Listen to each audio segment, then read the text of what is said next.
There's an imaginary scoreboard out there and you just can't see it, but it is keeping score. What we do now is going to affect the first game in August, but you can't see that scoreboard because the lights aren't on it yet. That imaginary scoreboard is just floating around. It's out there. And the beauty of it is you don't really know if you were winning or not until you start playing the games, but you don't even worry about the games. Enjoy the process, worry about the moment, and win the moments. And you keep on stacking those wins with moments, and then you'll end up getting the big wins when everybody's watching. Welcome to Athlete Country Club, the podcast built for parents, athletes, and competitors chasing the next level. I'm your host, Marcus McMarion, former Division I quarterback, now founder of Athlete Country Club. I started this show because, like many of you, I had to learn the recruiting process the hard way, traveling up and down the state, spending thousands trying to figure out what actually works. Each week, we break it down through two powerful segments. First, Coach Talk. This is where we sit down with college coaches, director of player personnel, recruiters to uncover exactly what they look for when offering scholarships. No fluff, just the truth from people making the decisions. Second, Athlete CEO. Here we go beyond the field, into habits, training, and mindset that build elite performance and long-term success. You'll hear from strength coaches, nutritionists, sports psychologists, and former athletes who've turned their grind into greatness in business, leadership, and life. Because being an athlete isn't just about playing the game, it's about mastering it and building your legacy beyond it. So whether you're a parent trying to navigate recruiting or an athlete ready to level up, you're in the right place. Welcome to Athlete Country Club, where we turn potential into performance and performance into purpose. What's up, everybody? Welcome to Athlete Country Club. I'm your host, Marcus McMarion. Today's guest represents the reality of the road less traveled. Over 25 years coaching, 2 interim head coaching opportunities, years of preparation without the title, and now finally the opportunity to lead a program with a full offseason as Cal Poly's head football coach. His journey is a reminder that success isn't always linear. There are peaks, there's valleys, and often the people who are most prepared are the ones who stay ready when no one's watching. I had the opportunity to build a relationship with Coach Skipper during his time at Fresno State while I was running the collective. And what stood out to me then still stands out now, just the consistency, the humility, the belief in the work. And this episode's for athletes and the parents and the coaches who had one picture of success in their head and is living maybe a completely different reality. But Coach Skip, welcome to Athlete Country Club, brother. Oh, thank you, man. I appreciate it. I'm excited to be here. Once you called me, I was definitely going to do this because I have a lot of respect for you, and I know you know the grind, so I'm excited to be here. Yeah, no, 100%. And there's definitely, when you kind of talk about the grind, I feel like so many parents and athletes, enter this journey with just a specific image in their head. You know, the offer by a certain age, they're going to be this on the depth chart, and they have this timeline in their head. And then when reality looks a little different, I feel like doubt kind of starts to creep in a little bit. And for you, when you hear the phrase, the road less traveled, what does that mean to you personally after 25 plus years of coaching? Yeah, no doubt. And, I don't care what level of ball it is. I don't care if we're talking Pee-wee. I don't care if we're talking high school, college, NFL, whatever. The only thing that is consistent is there's no consistency.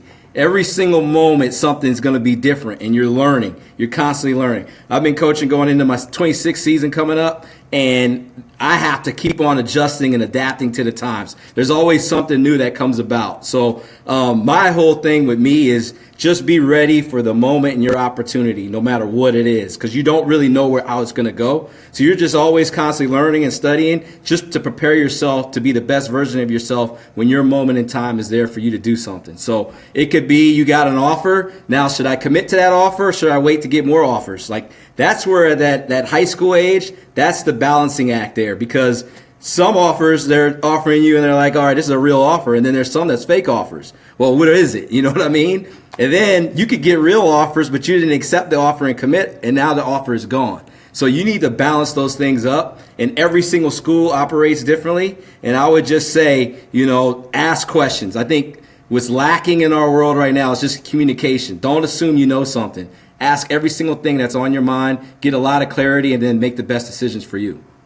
Yeah, no, and kind of talk about that. Just the world we live in as far as just the lack of communication, everything's kind of through social media and kind of a buffer, but kind of talk about like when you step on campus or when your staff steps on campus, obviously we know a kid could play football at that point, but like what are some of those untangible things that don't show up on the stat sheet that are going to separate a kid where Coach Skipper at the end of the day said, I'm going to sign off on this kid to get a scholarship? Definitely. And I think I'm a little unique in some of the things I do, but I think everybody's going to start off, they're going to want to see your grades, right? They want to see how you work in the classroom because you're going to have to go to school. Everybody's talking NIL and the money and all that, but school is still there. Until they say you can go to college and not have to go to class, school's still the most primary and most important thing that we need to start with. So grades are a big thing. I like guys that are in that 3.0 and above and no D's and no F's. That's the big thing for me. I know you're not in a failure mindset when you don't have D's and F's, And C's, I can deal with C's, depending on the class, but you really want B's and A's, you know what I mean? So that's the primary thing. And then I want to know what makes you up as a person, as a student, and not just necessarily talking to your coaches. Like, I want to go to the janitor. The janitors know everything.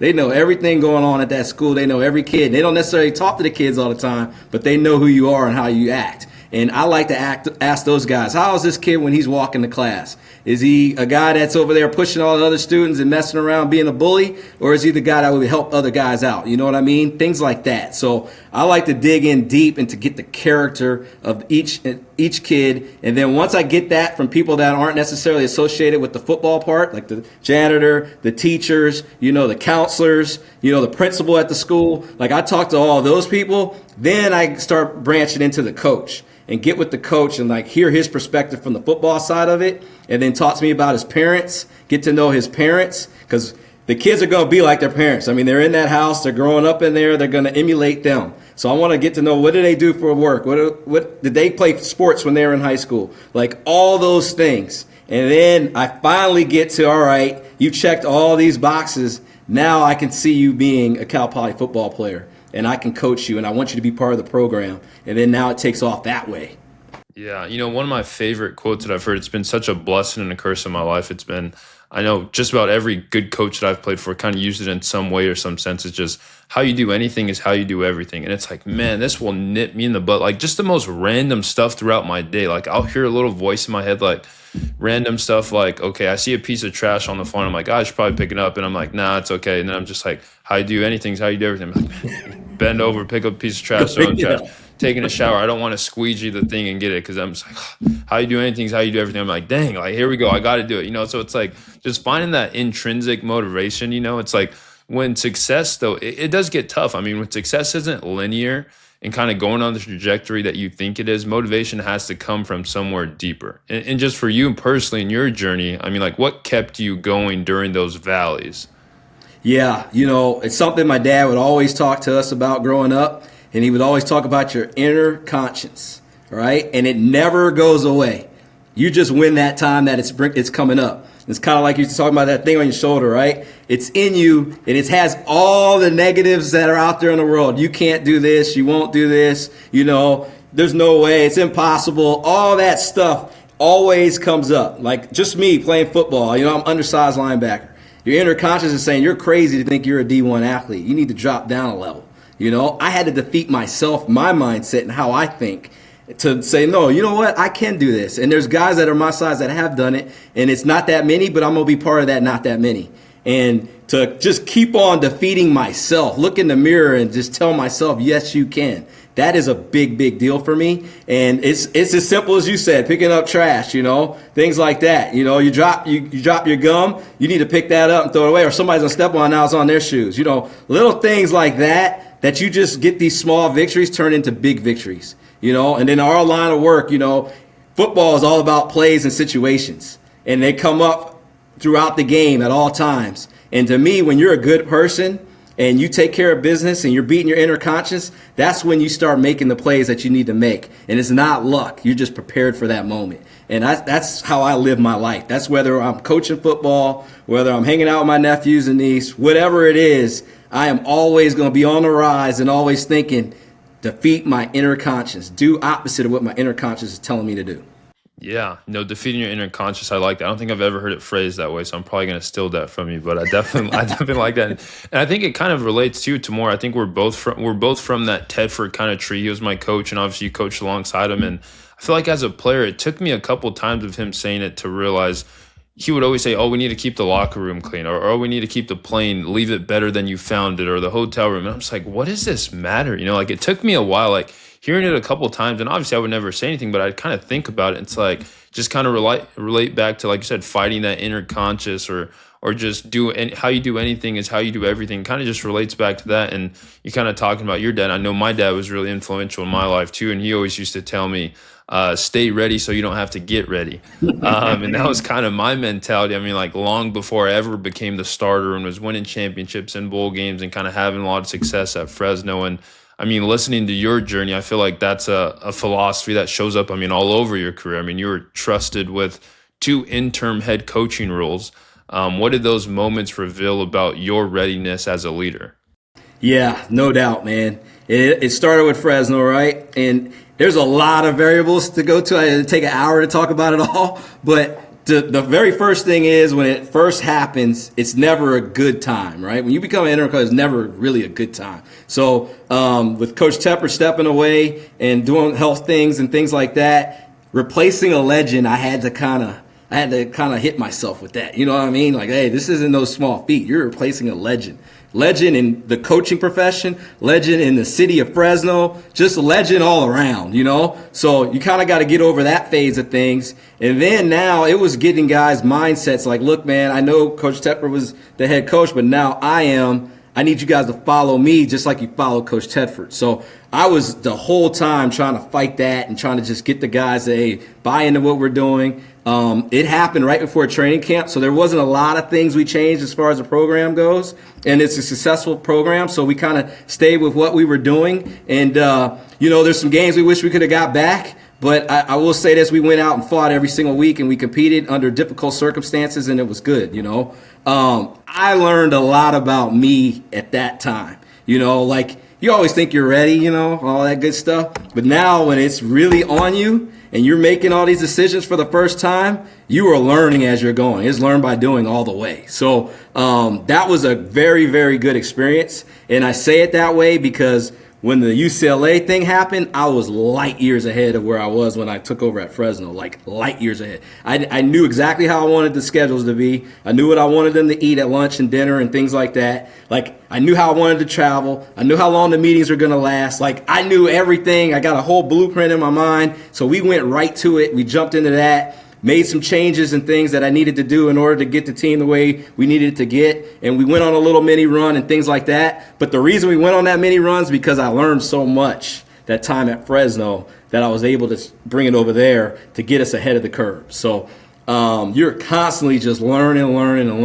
And now I'm at the point where I have a complete off season. I can put my whole program in, and I'm just excited about it. I'm glad that February 5th is the first time all these people have done what we're doing right now, and tomorrow is going to be the first time we ever done that. So I'm just excited for the grind, for the process, and every single thing I've done, and I've learned a lot at Fresno State, has built me up to where I am now.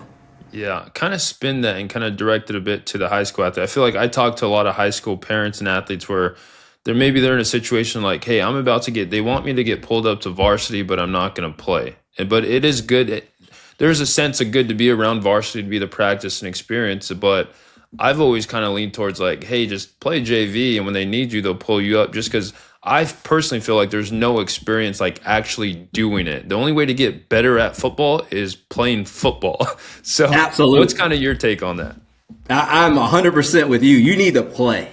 You have to play. You know what I mean? Like, you're learning, especially at that delicate age there, you're learning everything. Because football is all about angles. I don't care what position you're playing. It's all about angles. And you can't simulate that just sitting on a sideline and cheering. Like, you need to get out there and feel like, if I do this, I'm going to get hit from here. If I go here, I can beat this guy.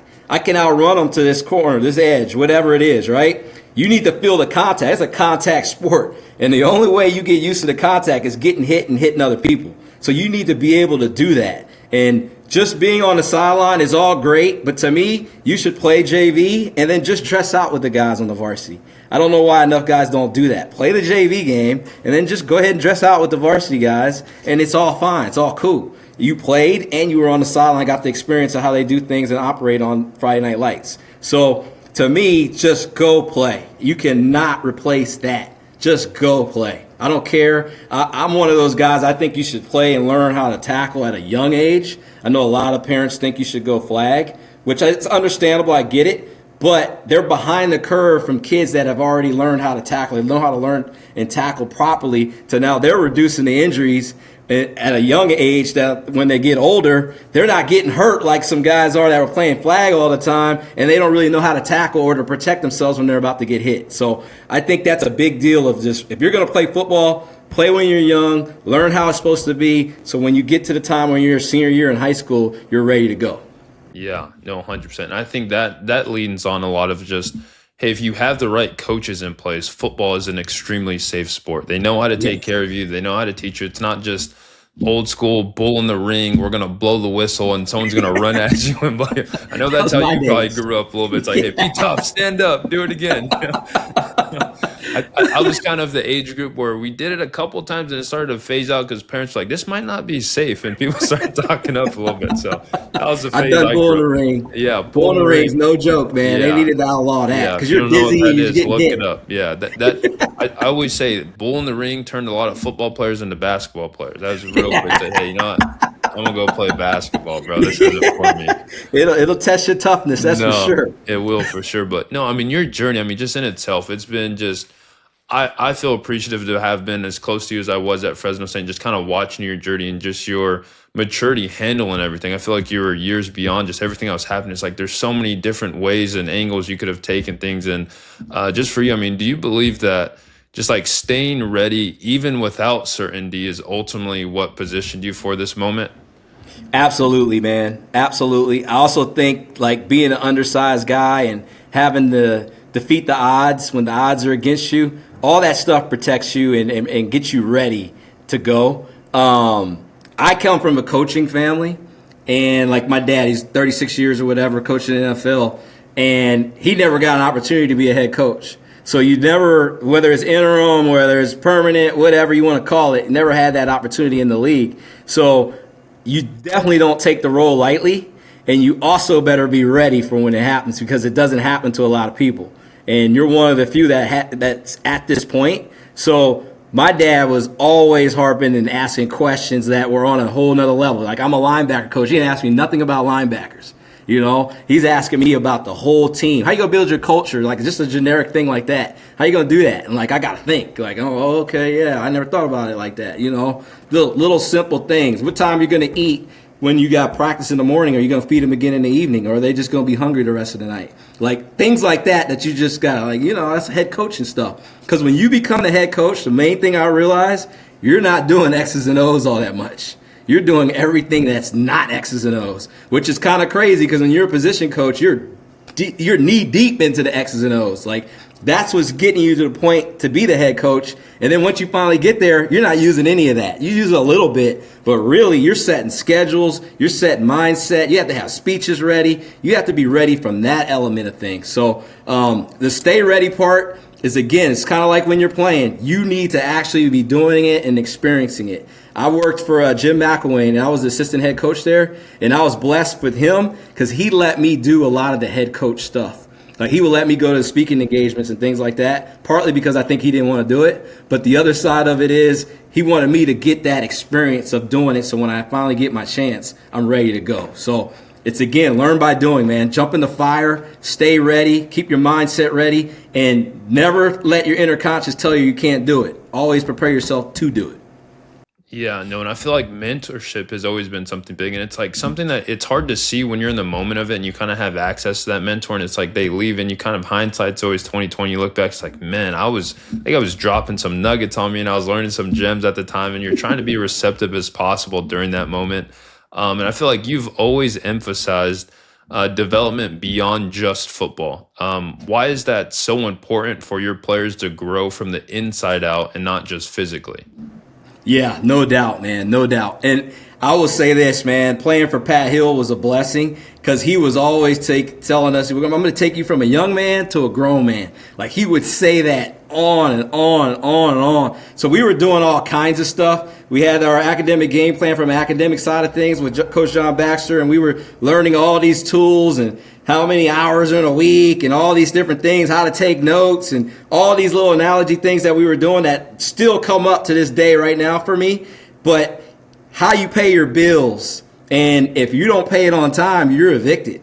Kind of was the same thing with us. If you got a strike, if you got the 3 strikes, you were off the team. Like, it was freaking real life stuff happening amongst football. So taking all those experiences when I played, it's kind of how I apply it to my guys now and how we coach. Like, there's penalties for everything, because if you screw up in life, you don't pay the bills, your lights are going to go off. Like, there is consequences, So things like that, you always want to just tell the guys, look, you're living the best part of your life right now.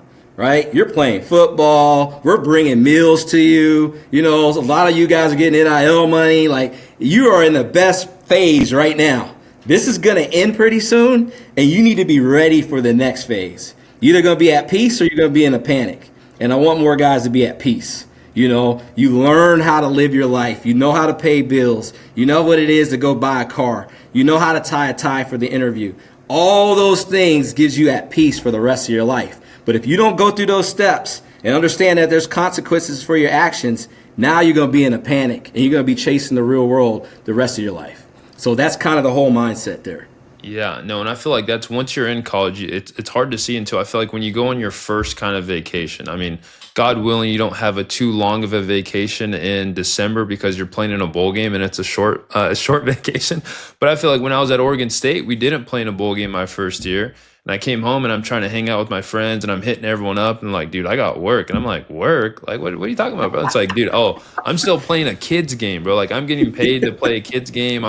All I got to do is work out and train. I got my fall workout sheet when I come home in summer. Like, what do you mean you don't have summers off? And it is an interesting time, but just you kind of talk about just competing with everyone, but believing your best competition is yesterday's version of yourself. Like, how do you get young players to truly buy into that mindset? No doubt, man. And I preach big time. There's an imaginary scoreboard out there, and you just can't see it, but it is keeping score. So, we're right now in February, and what we do now is going to affect the first game in August. But you can't see that scoreboard because the lights aren't on it yet.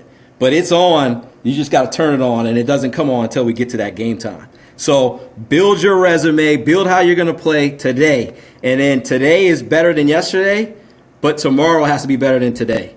That's the whole mentality. That's how we have to attack things. And I'm big into competition amongst what we're doing. Like, we have a lift or whatever, we're going to end the lift with like plate holds and see who's going to drop it. See who's mentally tough enough to hold this plate before you drop it or I'm going to drop it. Like, little things like that, so we can kind of have a score amongst the team. Like, we're going to start mat drills coming up here, and they're going to end with competitions and things like that. I need to see who can get through all the mat drills. And then when we get to the end of the mat drills, who's ready to compete and still win. Like, that whole mental toughness and breaking people is what's going to set us ready for when we get to the game time. So that imaginary scoreboard is just floating around. It's out there. And the beauty of it is you don't really know if you were winning or not until you start playing the games, but you don't even worry about the games.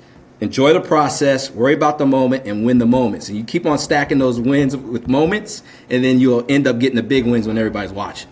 Yeah, I feel like I've always wanted to. I feel like as a player, I was like, man, I wish we could grab just a kid in the band or a random student to come work out with us for like 2 months so they could really just see what it's like. If you've never been a part of a Division I or even just a college lifting environment, I mean, I'm talking about when you're maxing out on days, if the culture and the energy and everything's set the right direction, I might max out 15, 25 pounds higher than I probably should even hit, but everyone's screaming and yelling at me. And I'm like, dude, I can't drop this. Like, there's not even an option. Like, you're like, you have to get up, you're squatting 475 and maybe I should probably only hit 450. But the environment, everyone just screaming and yelling. Truthfully, that's probably what I miss most about college football or even just competitive, because it's like, man, you can't.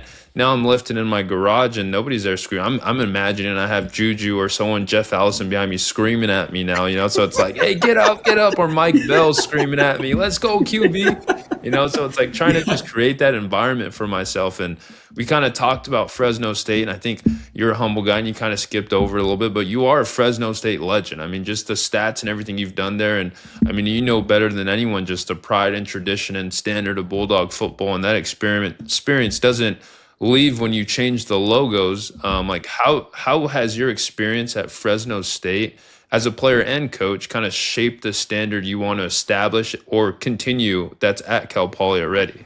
Yeah, no doubt. I grew up in New Orleans, Louisiana, because my dad coached with the Saints for a very long time. So my whole second grade on until I graduated high school, I was in New Orleans. So my older brother, was at Fresno State. they recruited me, and not to go through the whole recruiting process, but I end up at Fresno, and instantly Fresno became like my second home. And it just keeps on growing and growing and growing and growing on me, where I feel like I know everybody. I can't go anywhere without knowing somebody wherever I'm at, But I will say the number one thing I learned, man, is just toughness, just toughness. And I don't mean just football. I'm talking about the city. It's hot.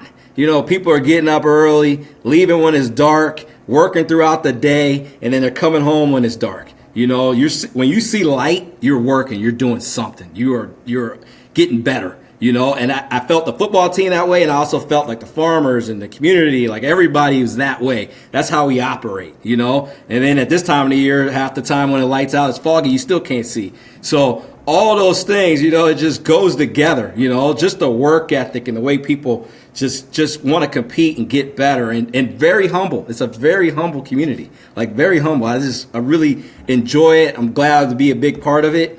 The next thing I will get to is just I liked about Fresno State, and I still really think it is this way right now, is if you compete and you're better than somebody, they're going to give you your opportunity and your chance. I think a lot of places, they already know who they're going to play or things like that as far as football goes. But Fresno State is truly walk-ons can earn scholarships, and you can get out there and play. That's how our mentality was there. And I carried that on. I don't care how much money people make or who's on scholarship and all that. Just show me where the ballers are. Show me the dude that's going to go up against you and say, I'm going to beat you right now. And they practice the way they're going to play. That's what I really totally learned at Fresno State. Playing for Pat Hill, is that tough, aggressive, fundamentally sound football, and we lived by that. We were going to out-hit you, and we didn't care what logo you had on. We were just going to be more physical than you. We were going to be tougher than you, and we were going to be a tough out. If you were going to beat us, you knew you were in a battle. You knew you had to really bring your A game in order to beat us. We're biting ankles and doing whatever we have to do what we have to do. The last thing I'll say, there's a lot going on in Fresno State, and you don't have all the money and all those things. So there's a lot of adversity that sets in. No excuses mentality. No excuses. I don't know how many times when we would go to a game, we were stuck on that tarmac waiting to take off, or the plane wasn't even there. And people don't even know that because we got to the game. We got there, but you don't know we ride at 3 a.m. We didn't even eat dinner that night and things like that. It just was what it was. Back in the Pat Hill days, we just ate Togo sandwiches for dinner. There wasn't no freaking sides and things like that. You got a Togo sandwich, you got a Gatorade, and it was on. Let's go play. So just no excuses. Just no excuses. Be built for adversity and keep moving forward, because when it's your time, you have to shine and perform. I don't care. Don't tell me about the labor. We got to get this done now. So just go win and get it done. Yeah, that's 100% a mentality that I've adopted from Fresno State, where I remember working in the collective side of things, or even just in jobs and stuff. And there was always things that were happening when I was directly kind of reporting to either Coach Tedford or with Coach Henson. It's there were some things I could tell him, and I'm truthfully, he's got so much going on. He doesn't care about the process. I just need to get him the outcome that he wants. So it's I don't have to report to him every single day with details that don't matter. It's hey, we're at A, we need to get to Z. Come talk to me when we're at Z. And I didn't take offense. Dude, it is what it is, And I think kind of a short kind of side note that I'll share too is you kind of talked about just the opportunities that are available. I'm sure it's going to be at Cal Poly, similar to it was at Fresno State, to where I had a very short-lived NFL kind of career. I did rookie minicamp and spent a little bit of training camp with the Saints, but at rookie minicamp with the Raiders, there was a clear distinction between if you were a camp invite and if you were drafted. You could tell. Undrafted guy, just a rookie camp invite, makes a mistake, all hell breaks loose. You dumb mother effer, da da da da. I'm whoa, what is going on here? Draftee guy that gets drafted in the first, second, third round makes the same mistake. Oh, come here, let me talk to you. It's okay, and it's whoa, that's the first time I saw the business side of it. Then I go with the Saints when Drew Brees, Teddy Bridgewater, Taysom, and Coach Payton was still there at the time.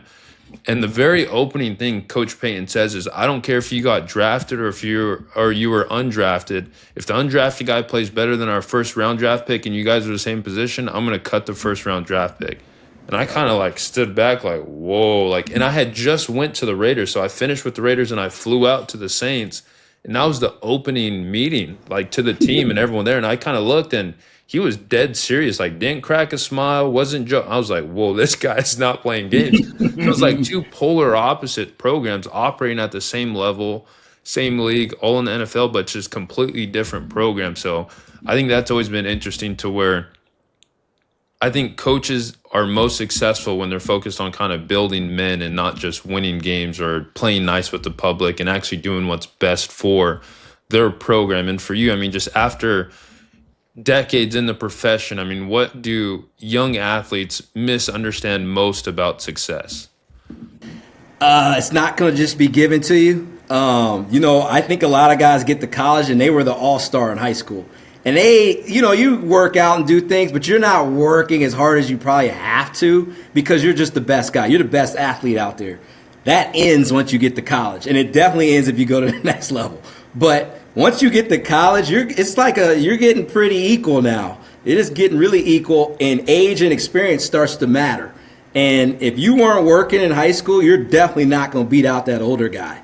But the guys that come into college ready because they worked as freshmen and sophomores and juniors and then had great senior years and they kept on rising, kept getting better, they're the guys that come into a college program ready to go and have a chance to pass up those veteran dudes and be starting and playing valuable time out there. But no matter how much success you're having, keep working, keep getting better. Don't stay stagnant. Don't think you're ready. You're never ready. You've never arrived. That is never the fact. Just keep working, keep working, keep working. And don't think you're going to college and just going to play immediately. All these guys think because they play in high school now they're just going to go play in college. It takes time. And I know they have this transfer portal and all that stuff, and guys are leaving and guys are transferring high schools and all this stuff. Enjoy the grind. Enjoy the process. Stay where you're at. Learn that system. Learn that scheme. Keep getting coached, and you will be fine. Don't just let your inner conscience tell you can't do it or I don't have to do it or whatever. Work through the process. That's just how I would say. Just keep on grinding, keep on working, work through the process, and just know it gets harder as you move up in this game. So you better work now to be ready for when it gets harder. Yeah, it's funny. I always tell people I was the number 14 dual threat quarterback in the country when I was getting recruited out of high school. And they're like, well, what's the biggest difference from high school to college? I said, well, in high school, I used to jog away from the DNs and they couldn't catch me. And I said, got to college and I was a full sprint and they're about a foot behind me. So I said, it's a completely different game. I was like, everyone's faster. I remember playing DeForest Buckner when I was at Oregon State and he's warming up. He's got his shirt rolled up. He's like 6'6", like whatever, 285 with the six pack, and his biceps are the size of my hamstring. And I'm like, dude, you are not human, bro. Like, how am I even now I know what a first round draft pick looks like. Like, I understand now. It's just so different. No doubt. But you kind of touched on it a little bit. I mean, we live in such a just microwave success, kind of instant gratification. If it's not working for me now, I'm going to jump ship. But there's a lot of lessons to be learned in the process of things. And how do you teach just patience and perseverance in a generation that it just expects instant results? Yeah, I think it's big time is just focusing on the process as far as everything we preach and talk about. Like, don't worry about tomorrow. Just worry about today. Just worry about today, and tomorrow will be successful. I think the moments and staying in the moments is a big thing because everybody's already picturing themselves playing in the Super Bowl already. Like, they already see that. That's been your dream your whole lifetime. But you never dream about when you're sleeping about all the work you have to do. You're not dreaming about running gassers and getting excited to go do the gassers or 6 a.m. lifts or doing mat drills and those things. Like, you're going to fail at some point, but that's going to help you succeed. That's how you're going to find, okay, this is what I need to do so I don't fail again. You need to figure out what you need to do in order to be successful and win. And the only way to figure out your true self is to give your all for everything that you're doing. And when you give your all, you start to learn and you learn and you learn and you build. I think the other side of things that I think that is not talked about enough is, like for us, we went to college, you go to college or whatever, and you stay there for a while. Those teammates, those guys, they don't become your teammates, they become your best friends in life. And you're still a team as you're in your 40s and 50s. And you can rely on those guys and things. You have those relationships. All this transferring and getting out and all that, you don't have that relationship. You don't have that sweat equity with these guys for 4 and 5 years that he's got my back. I'll go get in that foxhole with him. You don't know him well enough, you know. You just know that guy's a guy that was here for a semester and then he left, went in the portal, went to this school, and he left again, went to this other school. You don't have that whole, man, I seen this guy when he was a freshman, and then I seen how he was as a senior. I seen him, man, he was getting beat up. He was almost on the verge of quitting, but he never quit, and he fought, and now that guy is a 2-year starter, and now he has a chance to play in the league. You don't get that whole story to happen anymore because everybody's just looking for instant satisfaction because that dream wasn't being the Super Bowl, and I have to be playing to get there. I have to be out there right now, but you don't understand the process and the grind to get to that point. We need to start dreaming about the grind more and not just the final outcome. Yeah, I feel like it's funny. You talk about just those being your brothers for life, and it's like I joke about it with my previous teammates. It's almost like you're trauma bonded together. It's just like all this stuff you've been through and the workouts and the amount of gassers you ran. You're like, you believe we ran this many gassers that day, or this happened, or that. Like my roommate from Oregon State was Adam Sosman. He's from the Clovis area. He went to Buchanan. We were roommates, and I literally remember days like waking up at like 5 a.m. We're just a little in a dorm room. We'd both wake up, brush our teeth, do our thing, walk about 10 minutes to the facilities and get there. And we wouldn't say a word to each other because it was just such a robotic, like we would literally just like, well, here we go again. You know, it's another day. Here we go. You know, it's like he'd be waiting at the door for me and just like we wouldn't say anything. I'd kind of give him a nod. We'd put our hood on and just like walk to the facility. And so it's like we'll forever be bonded for the rest of my life just because of just stories like that and things we have. And I mean, just for you, for guys to get there, I know there's always a sense of like, I made it once you get the scholarship offer, but that's really that's the starting line, I feel like, once you get to college. And when you're evaluating players, like what traits matter most to you, especially in athletes who may not have the flashiest resumes? Yeah, work ethic is everything, man. I want guys that work, and that goes for walk-on, scholarship guys, whatever, because they're not going to have an easy day. Even when the lift might not be that hard, it still ain't easy. You know, there's no more easy days. Those are done. Like 50% of what you max is not easy if you're not ready. Like you need to still be ready to do what you need to do, even though we're calling it a lighter day. You know, just being able to have enough mental toughness and the work ethic just to wake up in the morning and be on time. Like just be on time. It's so hard for a lot of guys that don't have the right work ethic or they weren't raised up the right way. So hard work, work ethic, knowing your makeup. Again, I'll say I'm big on the what do your parents do and how they raised you up. And, you know, you have that single mom that's she's working 3 jobs and you have to help out and you're making it work. Like those guys are hungry and they want to work. Like you just can see it, you know.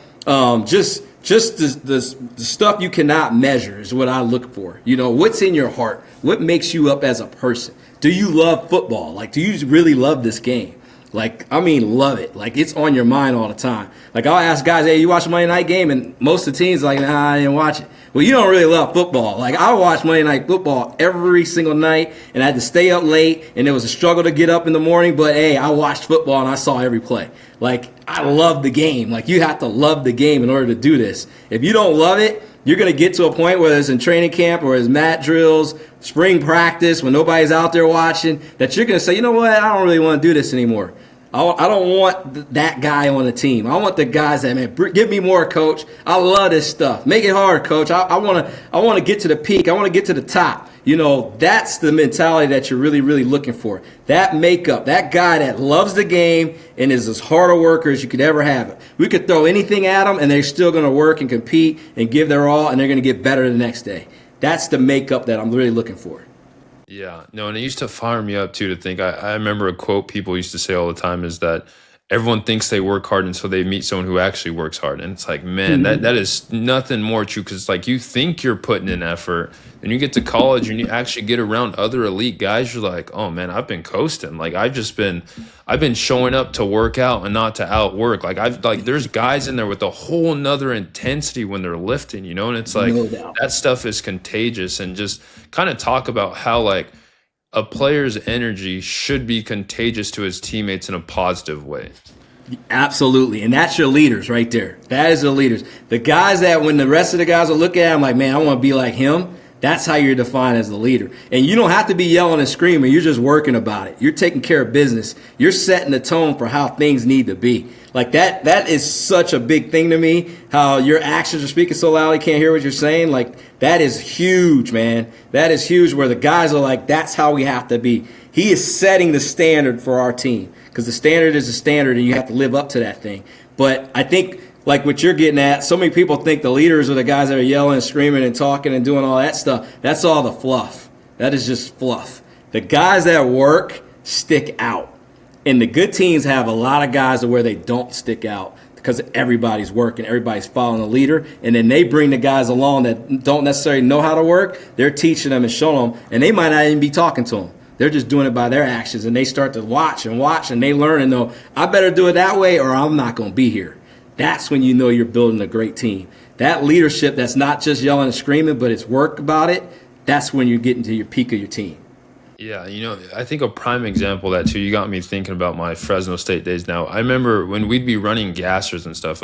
If you've never been in like a college environment, they break it up. Typically, you have your skill guys, which are all the fast guys, receivers, DBs, all those positions. Then you have big skill, quarterbacks, tight ends, linebackers. Then you have the bigs, which is the big trenches, the big uglies, the big tough guys. They got their own group too. I used to run with the big skills because that was my position group. But I could coast through the big skill times because the times are usually about 2 seconds off between each time. So say we're running a gasser, the skill guys might be 15, big skills 17, and then the bigs might be like 19 or 20 because they have a little bit more time to cross the finish line. But I remember like Mike, Bell, and Juju, they would always be on me. Hey, QB, I see you're not tired over there. Come run with the skill. Come run with the skill. And they would call me over, and I'm like, man, like they're calling me out in front of the team. Like I can't just be like, nah, I'm going to coast and chill. Because I knew I was coasting and chilling with the big skills. I knew I would be fine. Like, oh, that's going to be a cakewalk, these times. So I would always jump over, and they'd pull me over. But that's just the pull and the leadership that we had on that team, to where Mike Bell was a safety. He wasn't even on the offensive side of the ball. And he was calling me out like, hey, we need to push each other, just because we're not a receiver calling me out, even though they would call me out too sometimes. Like, we got to be able to have enough confidence, and I care about you, and this is coming from a good place. So just talk about just like coachability. How important is it for a player to be coachable? Yeah, no doubt. And kind of what you were saying, I'll give a little shout out, but Lavelle Bailey, when I came to Fresno State coaching with Coach Tedford, he ran with the DBs all the time, but he was a linebacker. And he would be dying. Like, he would be dying. Them jokers are really running, and he'd be keeping up with them, but he's got to go all out to keep up. But what he did, he set the tone for the other backers, like, y'all ain't going to pass me because I can run with these guys and y'all can't. Like, he set the tone of the room right off the jump. And I didn't even have to tell him that. He did that on his own. And then as I'm watching it and as we kept doing it, I'm like, oh, you know what? He's the alpha in our room. He's set that I'm the dude around here. And it's not a surprise now he's with the Broncos and he's playing, because he's always trying to get better. Whether it might wear him out, but he's getting better and he's setting the tone in his own little way. So just want to throw that out there because it kind of went along with what you were saying. Yeah, for sure. Since you came clean on that, I was gassed too. I would make the skill times, but I was tired. I'd be standing up like, I'm good, bro. It's like, I'm not gonna show no weakness. I'm gonna be up breathing, but I was hurting though. Yeah, absolutely. Yeah. And the other quarterbacks know, ain't no way I'm passing that dude. It ain't happening. Yeah, it ain't happening. Again, like you said, it's one of those ways. It's like, hey, you don't have to be the rah guy. It's like, I'm gonna show you I'm the dude. It's like there's ways to kind of display, like, hey, we're just playing different games right now. Like, I'm on kind of at my own little level right now. But, yeah, exactly. Yeah. And you were talking coachability. So it starts with coach's job first, and the coach's job to me is take you where you can't take yourself. So that's hard for kids to know that the coach is trying to do that, because I don't even realize how far I can go. So when the coach is yelling at you and giving you that tough love, he's getting you to where you don't even know you can go. So the good kids, the coachable kids, the guys that want to get better, accept the coaching and do whatever that coach is trying to tell them to do, because he knows it's going to get them to where they want to get. The non-coachable guys can't handle that because they've never been there and they're afraid to go there with themselves. And now they're not coachable and they never get better. They stay stagnant, or they end up leaving. They end up getting cut, whatever the circumstances are. So coachability is huge. And I would say, once you find a coach that you trust, stay with him as long as you can. because that relationship is unique, and they're going to get you better so you can achieve all the goals you want to achieve. Yeah, and I'll live and die on that sword. I had a coach tell me too, it's like, hey, if I'm coaching, it's because I see something in you and there's a potential. And I grew up on, you should be more worried when I stop coaching you. When you Yes. you make an issue and I just turn around like that, it's like you should be more worried about that. And I was like, man, that makes a lot of sense. Like he sees something in me that I don't see in myself yet. And just to kind of wrap up the last couple questions for you coaches, just, I mean, like when people talk about, I mean, Cal Poly football a few years from now, I mean, what do you want them to say about this program?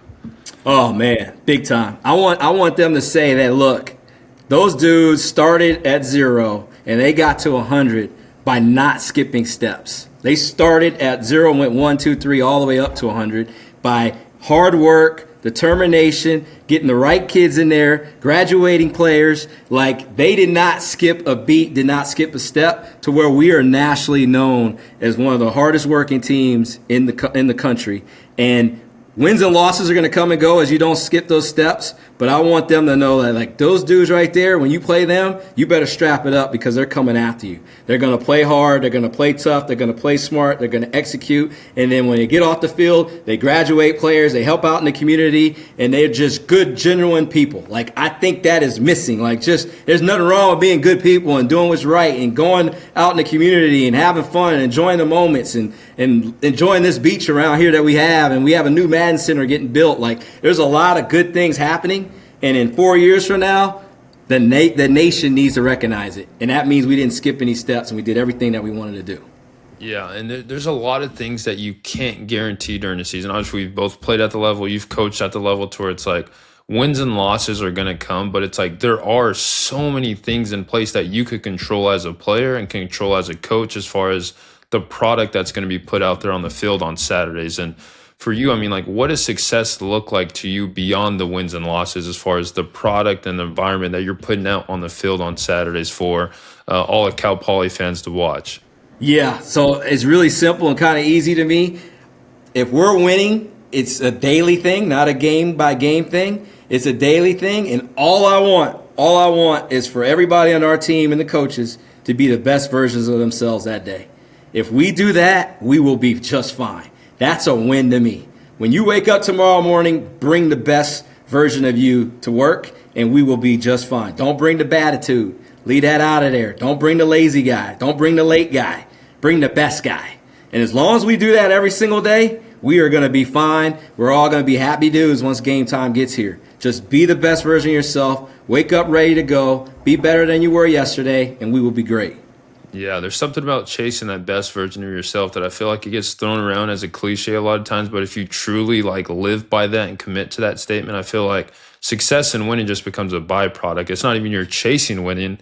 You just start winning on accident because this is just what I do and like what happens, you know? I know we got to a point at Fresno State when I was playing, it's like we would win on Saturday and people would be like, are you excited? Are you happy? And I'm like, honestly, not really, because like if you knew how much time I spent watching film, doing recovery, like I expect to win. I'm doing so much stuff, like I better win on Saturday, you know? It's like obviously the losses are the ones that actually hurt, and you're like, man, what the heck? What could I have done more to stay out of that situation, you know? And exactly. Just kind of the last question I have to you, Coach. I mean, when it's all said and done, just how do you want your players to remember what it was like playing for Coach Skipper? Yeah, I guess I would say he was fair, but he was very, very tough on us. If they could think like that and they can respect everything that I'm doing, I think it's a great situation. We're going to test these guys more than they've ever been tested. And there's going to be times they're going to think I'm crazy. But once they get through it and see the end results of it, hopefully I gain their respect and gain them where they're like, I don't want to play for anybody else. I'd play for that guy anytime, anywhere, you know. That's the kind of mentality I hope these guys develop, because there's going to be a lot of tough love. The off-season to me is tough love. I don't care how long we've known each other, whatever. The off-season's always going to be tough. So when you get to season, you're ready to go. So just as long as these guys say, hey, man, that dude was tough, but he was fair, and we got better. That's the main thing. And then we go on and roll. And then the guys, whoever makes it to the NFL, just leave me some tickets. I don't want your money. Just leave me some tickets. For sure. Exactly.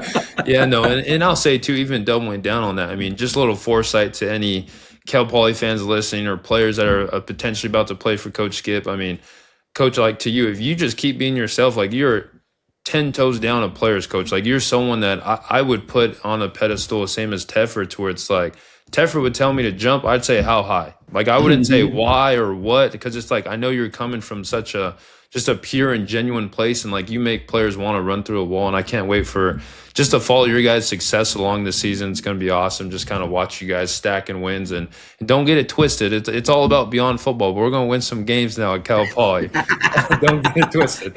Absolutely. Yep. Yes, sir. And the last question I want to ask you, I always end this way, just like for whatever reason, if I forgot to hit record and this entire kind of podcast just disappeared and all we had is the last like 1 to 2 minutes here, is if you had, I mean, 1 or 2 messages just to high school athletes, high school parents, or even high school coaches, you could kind of bundle them all together or just speak specifically to one, like what would your message be to that audience? I would say hard work always will pay off.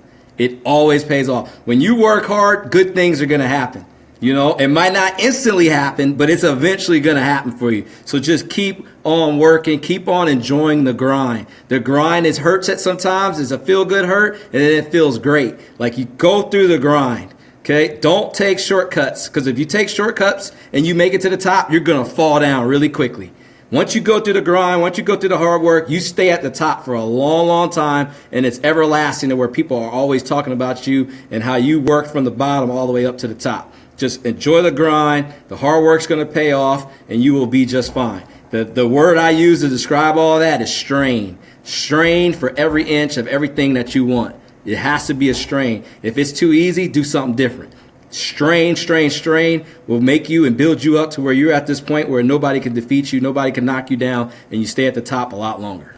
Yeah, no, I love that. And I feel like I'm not much of a luck guy, but I feel like the luckiest people I know just so happen to be the hardest working guys a lot of the times. It's like, man, opportunities just keep coming up to this guy. Everything's getting handed to him. It's like, man, but you know how much this guy's grinding and working. It would all kind of click in your head and make sense why opportunities are suddenly presenting yourself to them. So I love that. And just as far as just work hard, kind of keep your nose down in the grind. And Coach, I mean, your journey, I think it's proof that the long road isn't the wrong road. It's often just the one that I think prepares us most, gets us ready for everything. And I think for every athlete and parent or coach who's listening, feels behind or overlooked or off schedule, your story is a reminder that just that preparation compounds, even when the recognition doesn't come right away. So, Coach, thank you for staying ready. Thank you for staying the course. And thank you for sharing your perspective with our audience, and I can't thank you enough for taking some time. Oh, man. Thank you, man. Anytime I can do anything for you, you let me know, man. First class dude. Yeah, I appreciate you, Coach. You got me ready to run through a brick wall, just so you know right now. I got to go work out or something right now. But wear your helmet. Yep. Until next time, guys, I appreciate you guys. This is Athlete Country Club podcast. See ya.